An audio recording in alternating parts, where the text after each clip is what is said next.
Diesel ಬೆಲೆ ಏರಿಕೆಗೆ lorry ಮಾಲೀಕರ ಸಂಘ ಕಿಡಿಕಾರಿದೆ, ಪ್ರತಿಭಟಿಸ್ತಾ ಇದೆ. ಡೀಸೆಲ್ ಬೆಲೆ ಏರಿಕೆಯನ್ನ ಖಂಡಿಸಿ ಮುಷ್ಕರಕ್ಕೆ ಸಿದ್ಧತೆಯನ್ನ ಮಾಡಿಕೊಳ್ಳಲಾಗ್ತಾ ಇದೆ.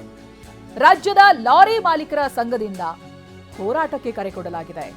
ಮುಂದಿನ ವಾರ ಲಾರಿ ಮುಷ್ಕರ ಫಿಕ್ಸ್ ಅಂತ ಷಣ್ಮುಗಪ್ಪ ಹೇಳಿದ್ದಾರೆ. ನಾಳೆ ಲಾರಿ ಮುಷ್ಕರದ ದಿನಾಂಕವನ್ನ ಘೋಷಣೆ ಮಾಡ್ತೀವಿ, ಮುಷ್ಕರ ಪಕ್ಕಾ ಅಂತ ಹೇಳಲಾಗಿದೆ. ಬೆಂಗಳೂರಿನಲ್ಲಿ ಸಂಘದ ಅಧ್ಯಕ್ಷ ಷಣ್ಮುಗಂ ಹೇಳಿಕೆಯನ್ನ ಕೊಟ್ಟಿದ್ದಾರೆ. ಷಣ್ಮುಗಪ್ಪ ಅಂತ ಡೀಸೆಲ್ ಬೆಲೆ ಏರಿಕೆಯಿಂದ ಟ್ರಾನ್ಸ್ಪೋರ್ಟ್ ಬಿಸ್ನೆಸ್ಗಳು ಯಾರು ಮಾಡ್ತಾ ಇದ್ದಾರೆ ಎಲ್ಲರೂ ಕೂಡ ದೊಡ್ಡ ಹೊಡೆತ ಬೀಳ್ತಾ ಇದೆ.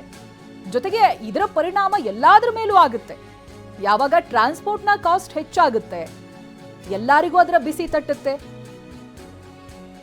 ಇದೀಗ ಮೊದಲ ಲೈನ್ನಲ್ಲಿ ಇರ್ತಾರಲ್ಲೇ ವಾಹನ ಚಾಲಕರು, ಲಾರಿ ಚಾಲಕರು, ಬಸ್ ಚಾಲಕರು, ಇವರುಗಳು ಆಕ್ರೋಶವನ್ನ ವ್ಯಕ್ತಪಡಿಸ್ತಾ ಇದ್ದಾರೆ. ಬಹಳ ಮುಖ್ಯವಾಗಿ ಲಾರಿ ಮಾಲೀಕರ ಸಂಘ ಕಿಡಿಕಾರಿದೆ.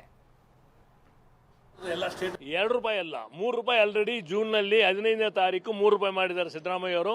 ಪುನಃ ₹2 ಮಾಡಿದ್ದಾರೆ. ₹5 ಡೀಸೆಲ್ ಮೇಲೆ ಎಕ್ಸಸ್ ಮಾಡಿದ್ರೆ ಯಾವ ತರ ನಾವು ಬದುಕಕ್ಕಾಗುತ್ತೆ? ನೇಣಾಕೊಂಡು ಸಾಯೋ ಪರಿಸ್ಥಿತಿ ಆಗಿದೆ. ಅದೇ ತರ ನಿರ್ರಾಜ್ಯಗಳಿಂದ ಒಂದು ದಿನಕ್ಕೆ 40ರಿಂದ 50 ಸಾವಿರ ಗಾಡಿ ಪಾಸ್ ಆಗುತ್ತೆ ಕರ್ನಾಟಕ ಮೇಲೆ.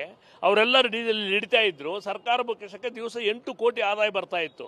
ಯಾರು ಆಫೀಸರ್ಸ್ ಹೆಸರು ಹೇಳ್ಕೊಂಡು ಇವರು ಮಿಸ್ಗೈಡ್ ಮಾಡಿ ಈ ಥರ ಹೈಕ್ ಮಾಡಿಬಿಟ್ರು. ಅದರಿಂದ ರಾಜ್ಯ ಬೊಕ್ಕಸಕ್ಕೆ ಡೈಲಿ 6ರಿಂದ 7 ಕೋಟಿ ರೂಪಾಯಿ ಲಾಸ್ ಆಗುತ್ತೆ. ಅದೊಂದು ಕಡೆ ಲಾರಿ ಮಾಲೀಕರು ಎಷ್ಟೋ ಕಷ್ಟದಲ್ಲಿದ್ದೀವಿ. ಸಾಮಾನ್ಯ ಇವರು ಡೀಸೆಲ್ ಹೈಕ್ ಮಾಡಿದ್ದು ಏನು ಅಂತ ತಿಳ್ಕೊಂಡಿದ್ದಾರೆ.